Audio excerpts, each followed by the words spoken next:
তোমরা কি আমার মতোই একঘেয়ে ব্রেকফাস্ট করে করে বোর হয়ে গেছো? তাহলে তোমরা ট্রাই করতে পারো এই নতুন রেসিপিটা, ছাতুর পরোটা। তো চলো আমি কিভাবে বাড়িতে বানিয়েছি খুব সহজ পদ্ধতিতে তোমাদের সাথে শেয়ার করে নিই।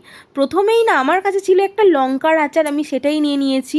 তোমাদের কাছে যে কোনো আচার থাকলে তোমরা নিতে পারো, না থাকলে এমনি সর্ষের তেল নিয়ে নিতে পারো, কিন্তু আচারের তেল হলে না ভীষণ ভালো হয় জানো তো, খেতে টেস্টটাই অন্যরকম হয়ে যেতে পারে।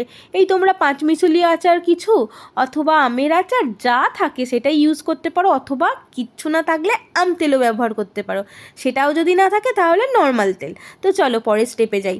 এরপর আমি একটুখানি ধনেপাতা কেটে এর মধ্যে দিয়ে দিয়েছি, আর যাতে দেখতে ভালো লাগে তার জন্য লাল লাল লঙ্কা কুচিয়ে দিয়েছি। এরপরে আমি স্বাদ মতন একটুখানি নুন দিয়ে নিলাম, আর একটুখানি কিন্তু টেস্টের জন্যে বিট নুনও দিয়ে নেব। এইগুলো সব ভালোভাবে দেবার পর এর মধ্যে আমি লেবুর রস দিয়ে দেব। আর এই আচারের তেলটাই কিন্তু এর মেন ইনগ্রিডিয়েন্টস, ওর জন্য আরও ভালো টেস্টটা চলে আসে।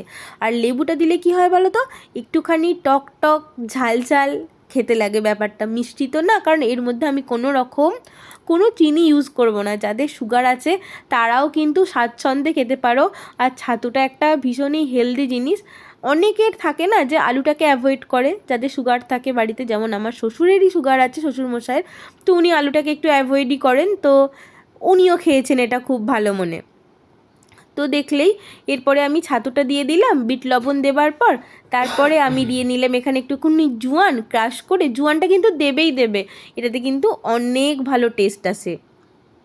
তারপরে তোমরা কি করবে, ছাতুটাকে এই ভালোভাবে কিন্তু হাত দিয়ে মাখিয়ে নিতে হবে, অনেক ভালোভাবে মাখাতে হবে যাতে সব ইনগ্রিডিয়েন্টসগুলো সবার সাথে ভালোভাবে মিশে যায়। আর হাতে মুঠো করে দেখবে একটা দলা মতন চলে আসছে, ব্যাস জানবে ছাতুর পুর রেডি হয়ে গেছে। এরপর কিন্তু আমি আটার ময়দা একসাথে মিশিয়ে নিয়েছিলাম। আমি কিন্তু 9খানা এখানে পরোটা বানিয়েছিলাম, কারণ আমরা বাড়িতে 4জন সদস্য, সেই জন্য 9খানা বানিয়েছিলাম। আর সেই মতো আমি হাফ আটা হাফ ময়দা মিশিয়ে বানিয়েছিলাম ডোটা। তারপরে এই যে দেখো আমি কিন্তু পুরটাকে ভরে নিয়েছি এইভাবে। খুব সাবধানে পুরটা ভরবে, ভয় পাওয়ার কোনো ব্যাপার নেই, এটা কিন্তু খুব একটা ফেটে বেরোয় না, কারণ পরোটার যেহেতু আমরা করছি সেহেতু লেচিগুলো একটুখানি মোটা মোটাই রাখি, কোনো অসুবিধা হয়নি। তারপরে এইভাবে ফার্স্ট সেঁকে নিয়ে তারপরে একটুখানি সাদা তেল দিয়ে ভালোভাবে ভেজে নেবে।